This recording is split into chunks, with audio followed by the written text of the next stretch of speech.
مازال هذا مسا رمضاني داوي مسلايا في ابولي دار لهم شي هكذا لي ميتامورفوز ثنا كاين نسا يوث تو فيرث هكا اون سوربريز دو لا جورني الى مدنون مره او تي نساعدو من بعد هاد مسلاي دارنا في ابولي مسا رمضاني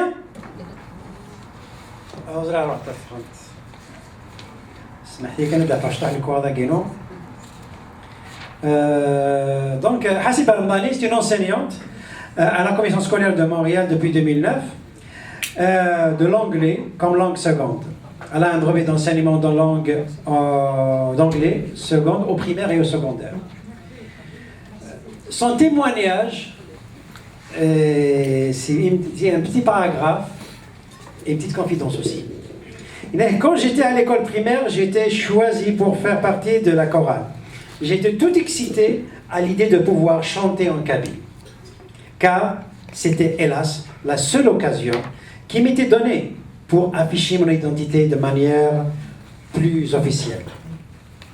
En classe, nous n'avions pas le droit de parler kabyle. Par contre, dans la cour de l'école, nous nous donnions à cœur joie en renouant avec notre langue pendant les quelques minutes de la récréation, exactement comme des prisonnières, comme des prisonniers, sortant prendre de l'air de la liberté et la douceur du soleil pour un instant. Depuis ce jour, le complexe de ce paradoxe hanta mon existence et me transforma en âme errante en quête de sa libération. Aujourd'hui, mère de 2 enfants et vivant loin de sa patrie, j'ai décidé d'offrir un bout de cette culture à tous nos enfants, afin de leur dire que ce sont nos origines qui font que nous puissions nous enraciner sur d'autres terres d'accueil.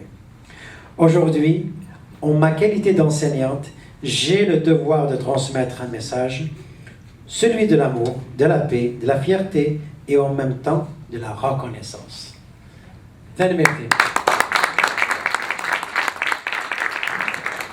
Donc, je donne la parole à Madame Ramdani. Elle va nous faire son exposé et merci beaucoup.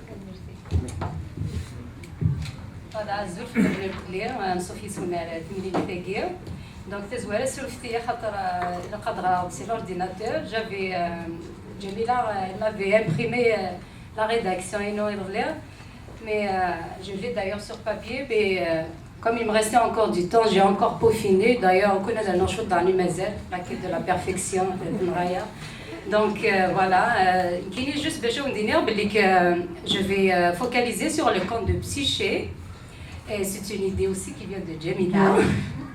Donc, et puis partage avec nous tes impressions. Donc, je n'ai rien d'une historienne ni d'une philosophe. C'est juste, je vais partager avec vous mes impressions après la lecture de ce merveilleux conte mythologique. Et puis, à la fin aussi, un message que je tiens à vous adresser, donc le but de ce travail. Donc, c'est un conte relatant l'histoire d'une fille d'un roi, une beauté si inégalable que Aphrodite, Vénus chez les Romains, qui en prend ombrage, lâche sur elle ses foudres et charge son fils Cupidon de la venger. Cependant, la captivante beauté et son corps défendant, puisqu'elle n'a d'amour pour personne, finit par s'emparer aussi de l'amour de Cupidon, qui tombe dans son propre piège en voulant exécuter le plan de sa mère, rongée par la jalousie. Excusez.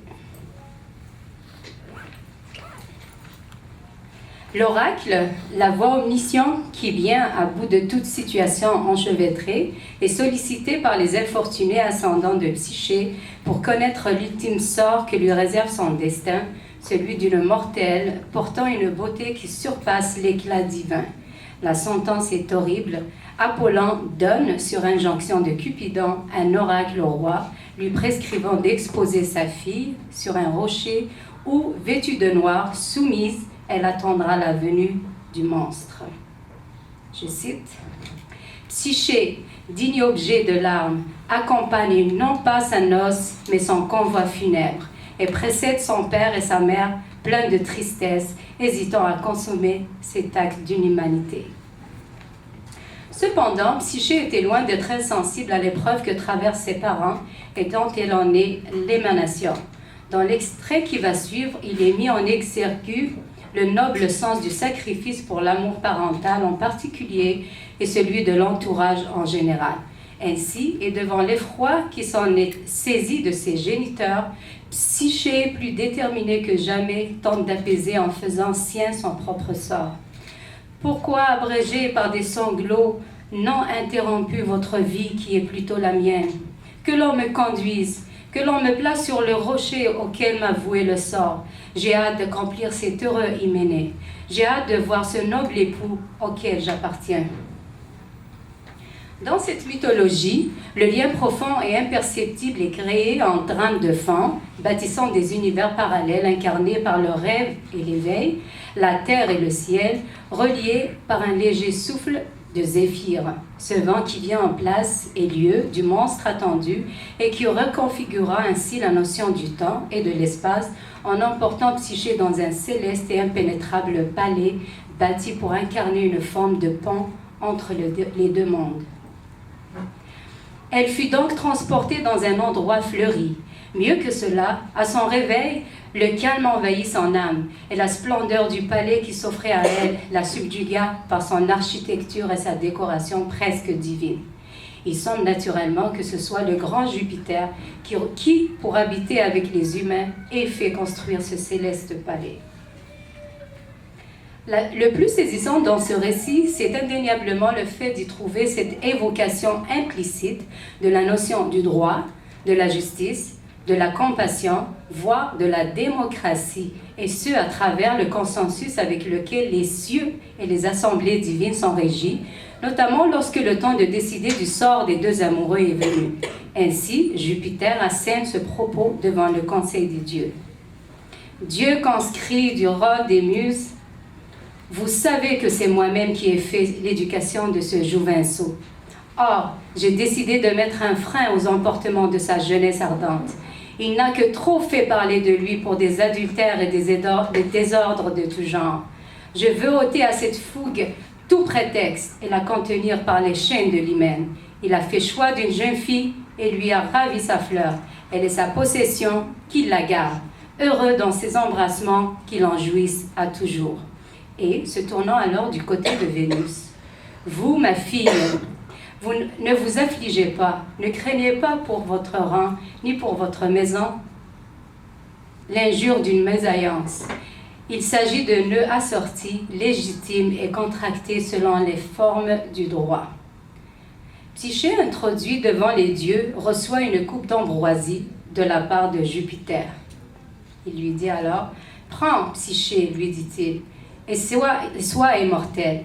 Cupidon et toi, quel nœud indestructible vous unissent à jamais. » La magie dans ce conte mythique réside aussi dans cette extraordinaire passion entre cette beauté mortelle et cette divinité impétueuse et imperceptible. L'amour se révèle être le seul moyen de communier et le contact physique est décrit comme une extraordinaire source de bonheur, de longévité et d'épanouissement. Psyché, quant à elle, est dite comme l'être à la beauté absolue qui va au-delà de toute considération matérielle, tant et si bien que toutes les richesses qui la cernent dans ce palais où elle est en réclusion la laissent insensible. Aussi, malgré les mises en garde de son amant invisible, elle finit par succomber aux besoins humains de renouer avec ses sœurs. 3 éléments clés sont ainsi mis en avant, l'amour, la jalousie et le sang. L'amour que porte Psyché à ses sœurs et donc à sa filiation bat en brèche la foi qu'elle a placée en cette voie céleste qui hante ses nuits. Les sœurs réussiront sans peine à détourner Psyché de cet univers extravagant dans lequel elle se trouvait. Mieux, à motiver Psyché pour en finir avec ce monstre qui refusait de se dévoiler à elle. Je cite, « Frappe le monstre sans hésiter à la jointure du cou et de la tête, et tu feras de ce corps 2 tronçons. Notre assistance ne te manquera pas. Aussitôt que par sa mort tu auras opéré ta délivrance, nous serons à tes côtés. Nous t'emmènerons avec nous, sans oublier toutes ces richesses, et par un hymen de ton choix, nous t'unirons, toi, créature humaine, à un être qui soit de l'humanité. » Psyché, saisi de curiosité, veut voir le visage de son mystérieux amant. Profitant de son sommeil, celle-ci allume une lampe et contemple longuement Cupidon dans toute sa splendeur. Par mégarde, elle laisse couler sur lui une goutte d'huile qui le fait réveiller en sursaut. La confiance étant rompue, le dieu s'enfuit aussitôt pour ne plus jamais revenir. « Trop crédule, Psyché, dit-il. Pour vous, j'ai enfreint les ordres de ma mère. Au lieu de vous avélir comme elle le voulait par une ignoble passion, par un indigne mariage, je me suis moi-même offert à vous pour amant. Imprudent, je me suis, moi, si habile archer, blessé d'une de mes flèches. J'ai fait de vous mon épouse. Et tout cela pour me voir pris pour un monstre, pour offrir ma tête au fer homicide, sans doute parce qu'il s'y trouve 2 yeux trop épris de vos charmes. J'ai tout fait pour tenir votre prudence éveillée, ma tendresse a prodigué les avertissements, mais sous peu, j'aurai raison de vos admirables conseillères et de leurs funestes insinuations. Quant à vous, c'est en vous fuyant que je veux vous punir. » Blessé dans son cœur par sa propre flèche, Cupidon tombe malade et se rend auprès de sa mère qui le traite de tous les noms car outré par sa trahison. Elle veut alors se débarrasser de cette créature terrestre qui répand le désordre sous ses pas. Elle tenta de la piéger à maintes reprises en l'envoyant, même aux enfers, jusque-là inaccessible aux mortels, et ce, sous peine d'être dévoré par Cerbère, son terrible gardien. Psyché fut à chaque fois sauvé par la magnanimité des insectes, on cite les fourmis, des animaux, l'aigle de Zeus, de la nature, comme le roseau, et de l'art, quand on parlait de la tour. La chute de ce récit est de toute finesse. Je vous convie à la savourer dans son intégralité, et ce pour mieux se délecter de sa subtilité voluptueuse à travers ce fragment décrivant la cérémonie marquant l'union éternelle de Cupidon et de Psyché. Soudain se déploya le splendide appareil des noces. Sur le lit d'honneur, on voyait l'époux tenant dans ses bras sa Psyché, et dans la même attitude, Jupiter avec sa Junon. Venaient ensuite tous les dieux, chacun selon son rang. Le nectar circule, c'est le vin des immortels. Jupiter a son jeune berger pour échanson, Bacchus verse rasade au reste de l'assemblée. Vulcain s'était chargé de la cuisine, les heures semaient partout les fleurs et les roses. Les grâces répandaient les parfums, les muses faisaient entendre leur voix mélodieuse. Apollon chanta en s'accompagnant de la lyre, et les jolis pieds de Vénus dessinèrent un pas gracieux en le régalant sur ses accords divins. Elle-même avait ainsi complété son orchestre. Les muses chantaient en chœur, un satyre jouait de la flûte, un faune du chalumeau. C'est ainsi que Psyché fut unie à Cupidon dans les formes. Une fille naquit de leurs amours, on l'appelle la volupté. En conclusion, je tiens à vous faire part de mon souhait le plus cher qui consiste en un projet, celui de réaliser une comédie musicale en kabyle sur la base de ce merveilleux récit mythologique. Donc, toute personne intéressée par ce projet est priée de prendre attache avec la FAN. Et aussi, la FAN lance un appel à toute personne désireuse de réaliser des projets dans la perspective de réinvestir notre patrimoine culturel, de venir se joindre dans notre équipe. Face à des trésors aussi insondables, la question qui s'impose est « Comment a-t-on pu perdre tout cela ?» La sagesse nous recommande de nous poser l'autre question « Comment reprendre tout cela ?» À Fous de Kfous, exhumons notre patrimoine et bâtissons des palais divins à nos enfants. Ne dit-on pas qu'il faut rendre à César ce qui appartient à César, alors disons « Rendons à Afoulay ce qui appartient à Apulée ». Et je vous remercie.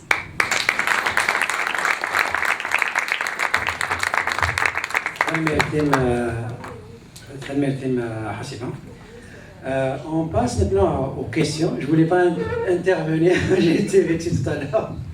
Donc je vous laisse la parole pour vos questions, une quinzaine de minutes. Il y a un micro juste à côté, à ma droite. Donc, allez, brisons la glace. Je pense qu'ils sont tous en train de rêver. Ah oui. Je peux désigner un volontaire. Voilà, elle est là. Je vais briser la glace. Merci beaucoup. quand on lit l'histoire de Shakespeare, Roméo et Juliette, l'amour est impossible. Je veux dire, il y a la quête dont parlait tout à l'heure Laurence. Dans Roméo et Juliette, on n'y arrive pas. C'est qu'il y a une certaine coupure, une frustration qu'entraîne, et c'est frustrant pour l'humanité. Par contre, l'histoire de Psyché chez Apulée, la fin est complètement différente. Toi, tu l'as lu, tu as travaillé dessus. C'est quoi les impressions que cette histoire t'a données? Je veux dire, en dehors de ce que tu viens de dire, qu'est-ce que ça t'a fait de la lire et de voir une très belle fin? Mais j'ai vendu la mèche. C'est chiant ça. Ok. D'abord, je m'en vais vous partager. Une très heureuse fin que je ne crois pas vraiment parce que pour moi, les plus beaux amours n'ont pas de fin d'abord. Puis s'ils ont une fin, souvent elle est triste. C'est ce qui rend que l'histoire d'amour est belle, personnellement. Par contre, l'histoire, ce qui m'impressionne, c'est déjà le fait que Amazir et l'amour, déjà ça c'est quelque chose parce qu'on a tendance à penser qu'on est Amazir, on croit où il donc donc déjà ça c'est un bit à briser à travers ce récit. Et puis voilà, donc c'est une belle histoire que j'ai appréciée quand je l'ai lue. Puis le fait aussi que il y a eu, en quelque sorte, on parlait tantôt d'hierarchisation des rangs, que ce soit dans les cieux, dans sur terre. Des Guillaume à Mekin, grâce à l'amour, peut-être que c'était une image, mais en tout cas, c'est ce qui a été dit. Grâce à l'amour, le lien entre le ciel et la terre a pu se faire, et puis ça dure éternellement. Donc, voilà, donc c'est la magie d'avoir pu transcender les cieux et tout ce qui, c'est-à-dire un être humain dans une humanité, il a pu s'unir avec un Dieu. Donc ça, c'est quelque chose de merveilleux. Voilà. J'espère que j'ai répondu à ta question. Merci. Suivant. Au micro, s'il vous plaît, parce que tous ceux qui filment se plaignent de ça. Il faut faire la file, faites la file, c'est mieux. Bousculez-vous. Bousculez-vous. Merci, donc Hassiba, c'est ça. Inès Montesquieu, quand la neige fond, où va le blanc?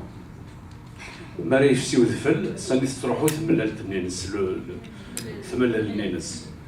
نكسقسينو معليش ما فاش نسيت سوجينا من تشوف مازيغت نجات نكوني ذا شوف وزكايس كلامايا ازول في اللون تنبيت كي جوست باش انطف ديك مازيغت كي ناضي روحيس بغير غادي يعني من تشوف نكوني نجات ذا شوف وزكايس كلي سون سور كلي سون افنيغ ميرسي ميرسي نكدينا ماشي لو سور نسنسا بلوتو لو سور نكوني on serait qui Menjetem.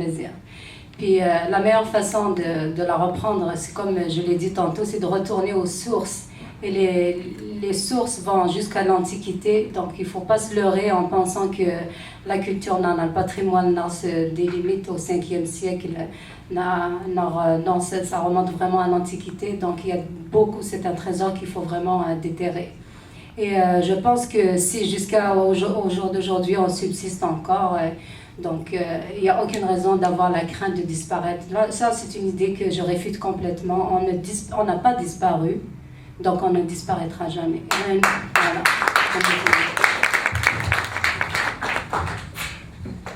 فنمي خمس نتاي مسلاي ضعف مونتسكيو مكدينا اسم بقيو تسلمت ثينو c'est une femme pour qui j'ai énormément de respect ولاش شوكا ولاش مذاني قدرة لان واش متيو لا معنى وكذا كيسلم ذن ولا شويه نقدر عم نسات اسمي سلاف بيع عبروس اسمي سنير اما الساعه ساعه نحقو قد سنفوينا كان ولن ساعه نحقو كي قالنا كان لقنا غيما ولن لقنا ناي تزغيره كريمه تمازيغ ثاكي دار ولا شهر 2000 سنين في رومان في بيزنطيين خاويني عدان وثغط حوايج راه نكوني وكنا ندير نكون تحوايجني وكنا ندير ماشي انت غير حوايجني وكنا تدار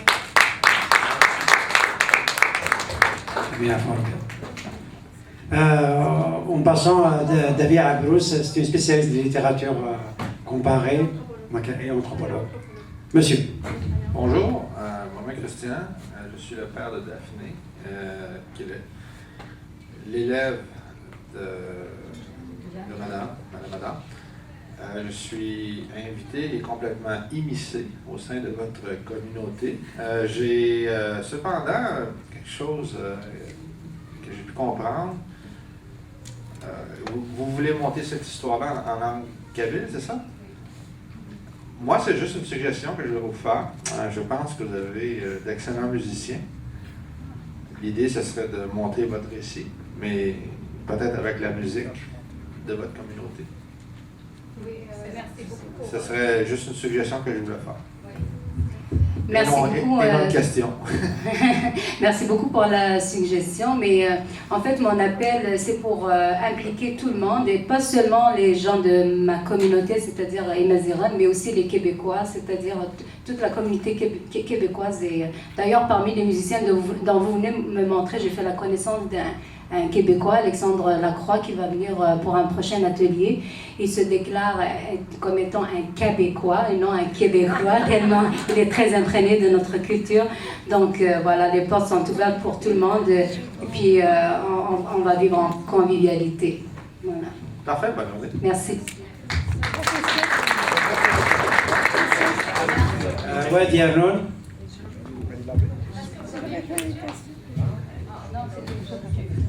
J'ai juste une question, et peut-être ça va s'adresser à Kalima aussi. C'est qu'en fait, quand Hassiba a parlé de retourner aux sources, donc d'aller chercher au plus loin de notre histoire, étant donné que la société berbère originellement est une société matriarcale, que d'ailleurs beaucoup de cette organisation sociale persiste, mais qu'elle est cachée, et que ce matriarcat-là s'est caché par la colonisation de plusieurs sociétés patriarcales, est-ce que peut-être renforcer notre culture et à s'assurer de sa pérennité passe pas aussi par un féminisme berbère?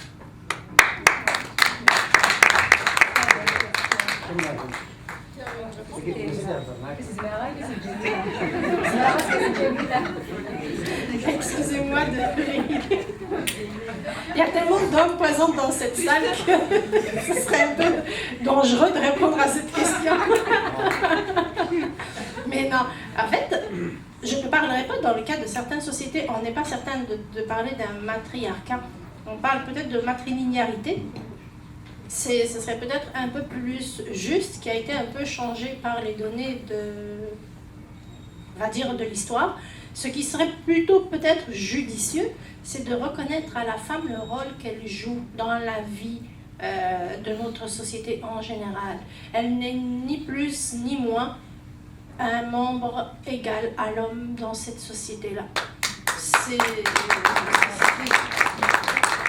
C'est aussi simple que ça. Le féminisme trouverait peut-être sa définition aussi ou une autre définition dans certaines de ces sociétés comme la nôtre qui ont un petit peu été obligées de s'adapter aux sociétés qui viennent. Mais on a des Québécois parmi nous. Je citerai la société iroquoise. Oui. On a d'autres exemples où ça a été géré différemment, où les sociétés ont été gérées différemment entre les hommes et les femmes. Donc tout simplement lui reconnaître son apport et la laisser exercer le plein apport qu'elle peut apporter, que ce soit en matière de poésie, que ce soit en matière de transmission de savoir.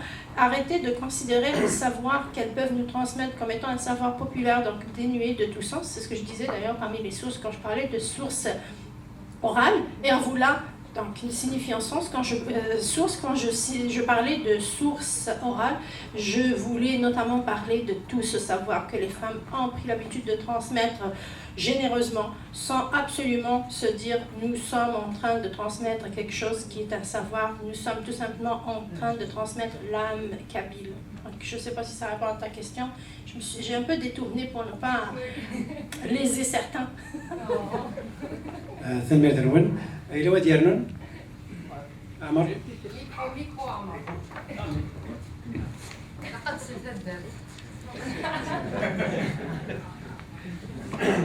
أزف الأول أدوك على سمح في وسقسية جير Évidemment, donc j'ai entendu Karima, d'ailleurs, que je vous remercie au passage, les trois conférencières.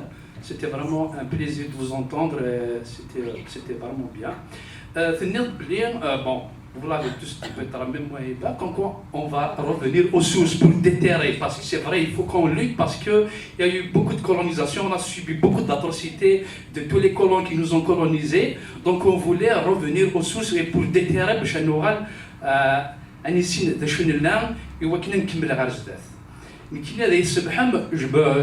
me définir les choses. Moi, je suis d'IMAC, donc je suis pour l'indépendance de la Kabylie, juste.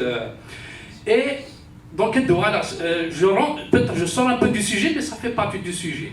Est-ce que une lutte, parce que des terrains comme ça, c'est bien beau de le dire, mais est-ce qu'on ne devrait pas aller vers un terrain politique justement pour avoir, parce qu'actuellement on est colonisé par des États actuels, avant c'était les Romains, après c'était les Byzantins, les Vandales, les Turcs, les Français, etc. Maintenant nous sommes sous un État colonial qui s'appelle l'arabo-islamisme, donc nous sommes une colonisation arabique. Est-ce qu'il n'est pas temps maintenant justement qu'on réfléchisse à édifier des États, parce que je ne vais pas dire juste un État kabyle, mais des États amazirs où chaque peuple amazir dans sa région va édifier son propre État, avoir notre propre armée, notre propre si je crie parce que je parle avec passion, et à ce moment-là, peut-être qu'on va arriver un jour à édifier ce qu'on veut faire aujourd'hui. Voilà, c'est juste un commentaire, voilà.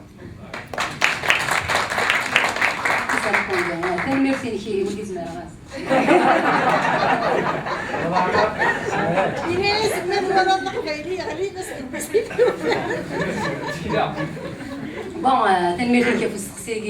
ton questionnement est tout à fait légitime. Le domaine qui est la culture. كي قال زي كل فلاحته فلاحتيس ترى كيرا قدشنا نقلبنا كولتور كي قدشنا روحنا دفنوني خامن كي قدشنا نقلبنا خمنا بوليتيك كي قدشنا روحنا الناغل هكا كلنا تزير تاع جورتيس ومن بعد يعني نكونوا السلامين هاني تمازيغتنا الى كابيلينا فوالا تنميرتينا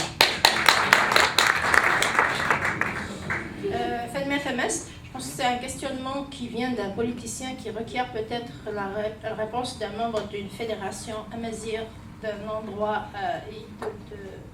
du monde.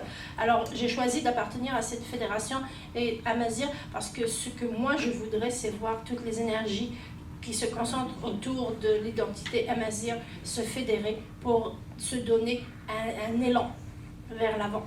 Cet élan, ce n'est pas à moi de déterminer, ce n'est pas à vous, ce n'est pas aux Arabes, ce n'est pas aux Français, ce n'est à personne de déterminer la direction que cet élan va prendre. Ce que nous devons nous assurer d'avoir, c'est que cet élan va se faire vers notre culture, de notre culture, avec notre culture.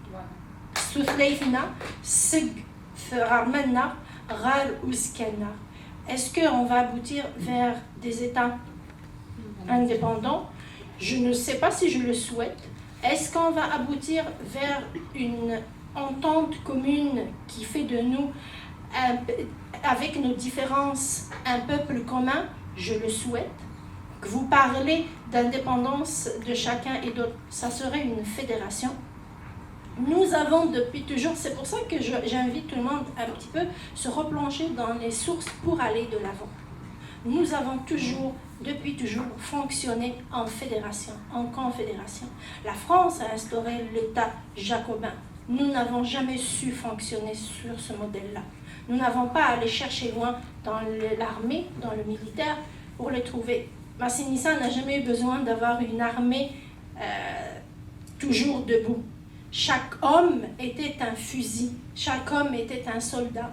Il n'a pas eu besoin de se constituer ce genre, si vous voulez. Moi, je pars du moins de ce principe. Est-ce que j'ai raison? Probablement pas. Est-ce que je veux convaincre? Je ne veux pas être politicien. C'est un domaine qui m'est un petit peu trop difficile à comprendre, je vous dirais. Mes neurones ne sont pas très à l'aise dans ce milieu-là. Ils ne sont pas très bien pénétrés. Mais c'est ça que je voulais vous dire. Donc, moi, ce que je voudrais, c'est vraiment qu'on donne à notre identité un élan. L'élan, c'est vraiment ça.